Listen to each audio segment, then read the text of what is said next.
perikanan dan juga adik-adik mahasiswa. Ini saya belum tahu ini S1, S2 atau S3 ya, Dek?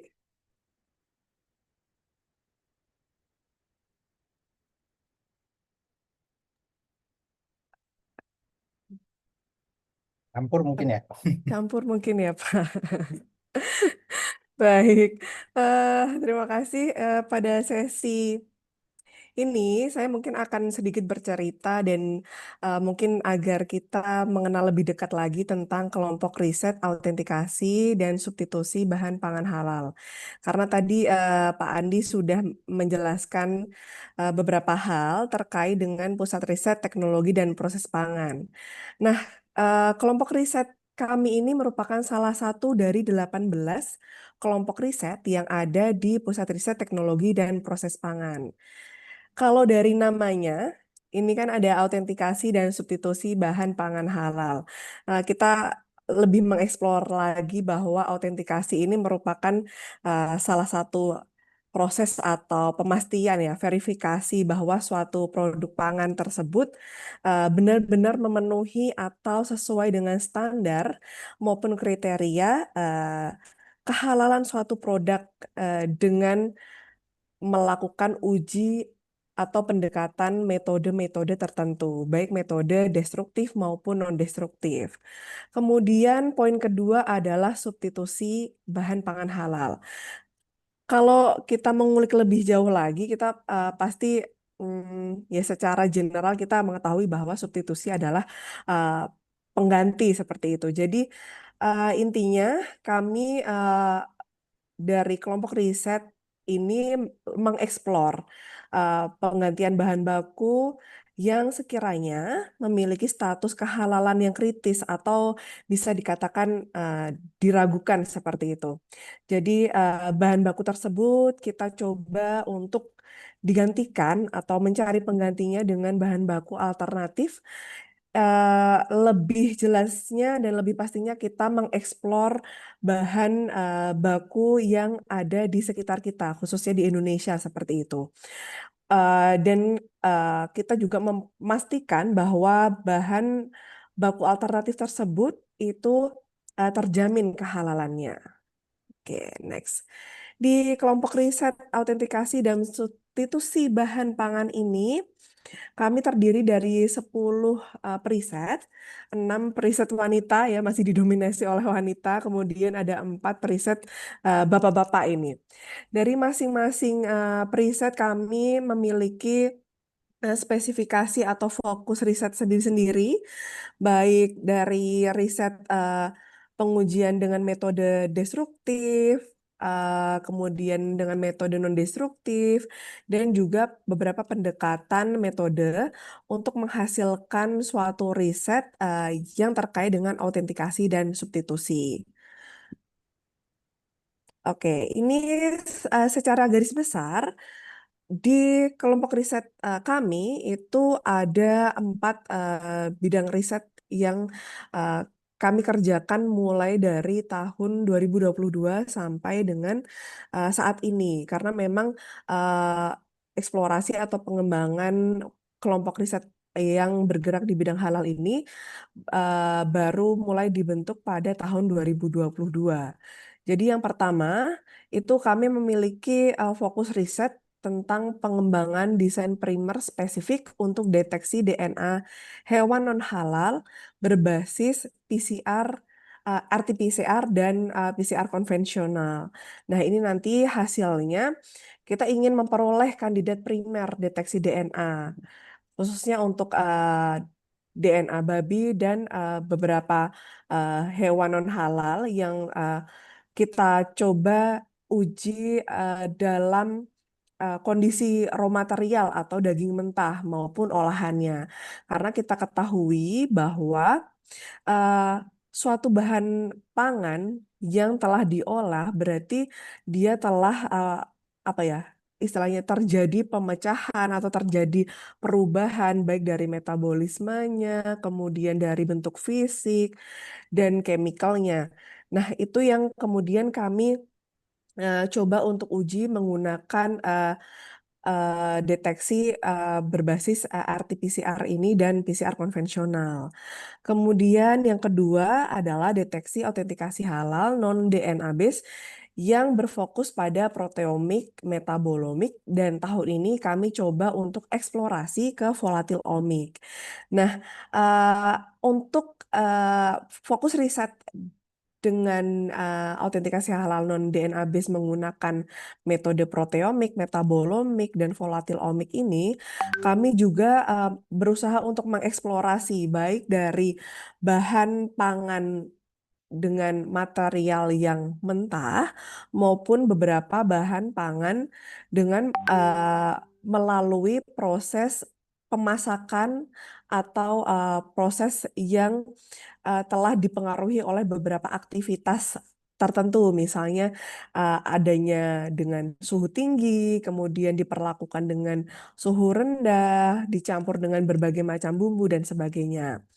Kemudian yang ketiga adalah kami berfokus riset pada inovasi suatu sistem deteksi dan autentikasi berbasis spektroskopi atau analisis non-destruktif dan juga pengembangan biosensor.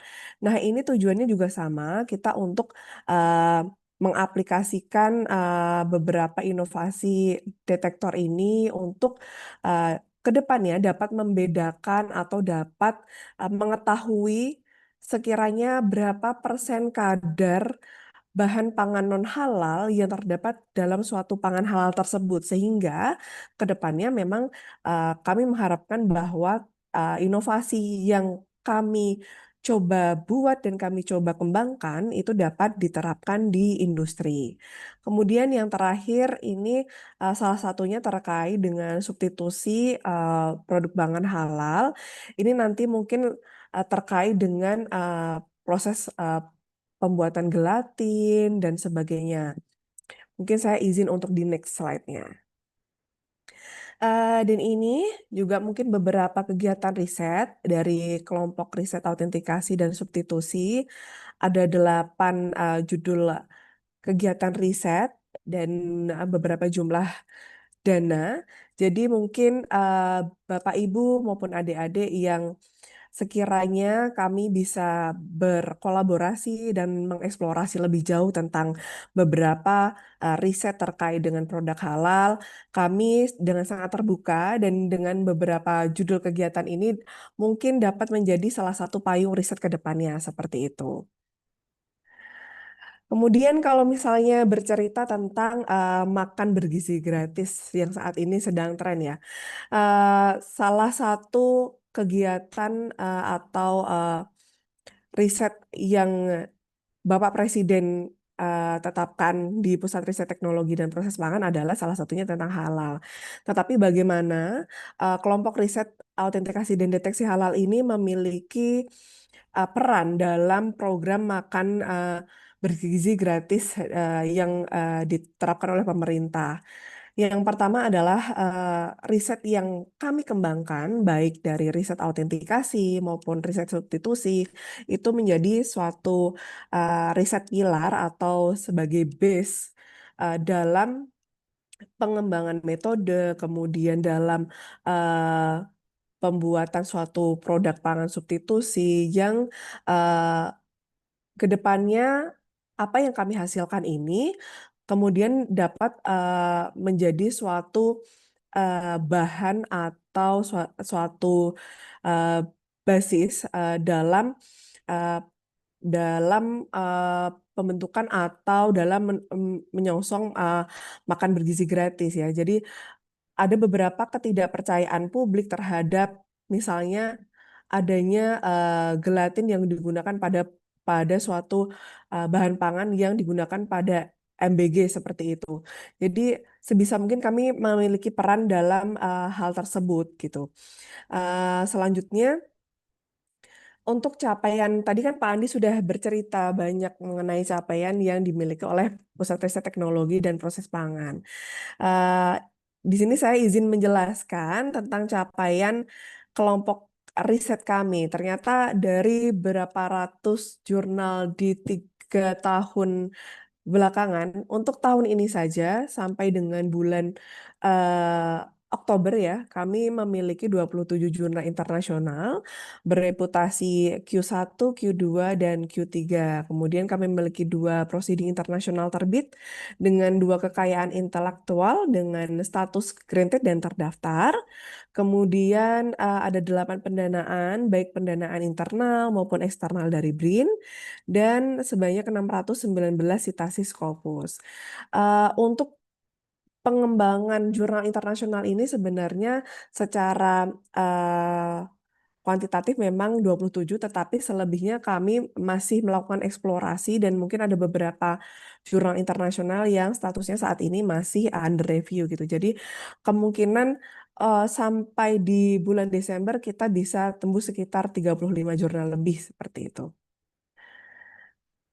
Kemudian ini merupakan salah satu dari beberapa, jadi mungkin saya izin untuk menyampaikan 3 perwarupa hasil kegiatan riset yang telah kami coba risetkan gitu. Yang pertama tentang teknologi produksi gelatin dan kolagen dari byproduct hasil ternak, di mana kita mengetahui bahwa kolagen itu merupakan protein struktural utama yang melimpah yang terdapat pada tubuh hewan, terutama pada jaringan ikat, kulit, tulang, dan tendon. Sedangkan gelatin sendiri merupakan produk yang dihasilkan dari hidrolisis parsial dari kolagen. Nah, proses ini itu melibatkan pemanasan kolagen mentah dalam air asam atau alkali. Kemudian biasanya yang menjadi isu halal dari produk kolagen dan gelatin ini karena sumber bahan bakunya. Nanti mungkin secara lebih jelasnya Bu Rina Wahyuningsi akan lebih menjelaskan bagaimana sih untuk menghasilkan purwarupa uh, dari teknologi produksi gelatin dan kolagen ini. Karena memang kita ketahui bahwa sampai saat ini untuk gelatin yang digunakan pada proses bahan pangan di Indonesia itu masih dari luar negeri ya. Jadi untuk sumber bahan bakunya kita masih sanksi apakah memang benar itu dari hewan halal ataukah memang dari babi karena sekitar mungkin 45% itu gelatin masih diperoleh dari hewan non halal atau dari babi gitu.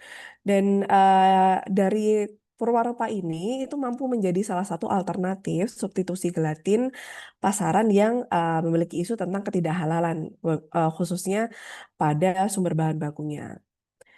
Yang kedua yaitu perwarupa mengenai deteksi alkohol dengan sensor berbasis surface plasmon resonance. Ini nanti mungkin akan dijelaskan oleh Ibu Karina, di mana penelitian ini lebih banyak menggunakan aplikasi biosensor optik untuk deteksi halal dan keamanan pangan, yang salah satunya menggunakan SPR gitu. SPR ini biasanya digunakan atau diterapkan pada beberapa deteksi seperti deteksi residu antibiotik, deteksi pestisida, mikroorganisme, dan sebagainya. Jadi nanti mungkin adik-adik bisa uh, bertanya apabila uh, apa ya istilahnya penasaran tentang uh, biosensor yang digunakan oleh Ibu Karina ini karena dari hasil riset beliau itu telah mampu mendeteksi 5 jenis minuman beralkohol dengan berbagai macam konsentrasi. Nanti mungkin lebih jelasnya beliau akan menjelaskan risetnya. Kemudian yang ketiga adalah pengembangan detektor non-destruktif berbasis computer vision system, di mana pada riset ini memang berfokus pada eksplorasi warna atau dari gambar yang dihasilkan pada masing-masing sampel yang telah difoto. Jadi ini berbasis image. Biasanya teknologi ini telah banyak digunakan pada industri-industri untuk kegiatan sortasi. Beberapa riset juga menunjukkan bahwa penggunaan computer vision ini juga bisa digunakan pada produksi hasil perikanan. Jadi bisa mendeteksi apakah ikan tersebut masih segar ataukah sudah busuk, busuknya itu berapa hari gitu masih atau sudah bisa terdeteksi. Nah, pada kasus ini untuk sampel yang kami coba eksplorasi ini adalah beberapa daging hewan, di antaranya daging babi, sapi, kemudian beberapa pencampuran babi sapi, ada daging ayam, kambing, dan sebagainya. Dan sampai sejauh ini itu bisa membedakan adulterasi atau adanya pencampuran suatu bahan pangan yang bersifat itu merugikan lah istilahnya seperti itu ya. Itu sebesar 96,28%. Tetapi masih perlu eksplorasi lagi untuk riset mengenai adulterasi sapi babi dengan beberapa level adulteran yang tertera pada slide ini. Kemudian ini merupakan beberapa contoh keterlibatan kris autentikasi dan deteksi halal dalam beberapa forum halal. Yang pertama adalah kami mungkin setiap tahunnya rutin berdiskusi dengan KNEKS, di mana KNEKS ini merupakan apa ya, komite ekonomi yang bergerak pada pengembangan ekonomi syariah seperti itu. Kemudian yang kedua terkait dengan prospek industri gelatin halal di Indonesia, ini juga kami turut aktif dalam diskusi tersebut. Kemudian keterlibatan riset halal sendiri juga kami eh, telah mencoba eksplorasi dan bekerja sama dengan saat ini yang tertera di slide adalah dari Universitas Diponegoro, tetapi tidak menutup kemungkinan bahwa mungkin ke depannya antara Fakultas Perikanan dan juga kelompok riset autentikasi deteksi halal maupun PRTPP itu dapat menjalin kolaborasi riset khususnya pada riset halal. Baik, ini mungkin beberapa saya izin menampilkan slide terkait dengan beberapa kegiatan riset yang kami lakukan di tahun 2025. Yang pertama ini uh, tentang eksplorasi pengembangan sama ya detektor untuk pengujian DNA sapi dan DNA babi. Kemudian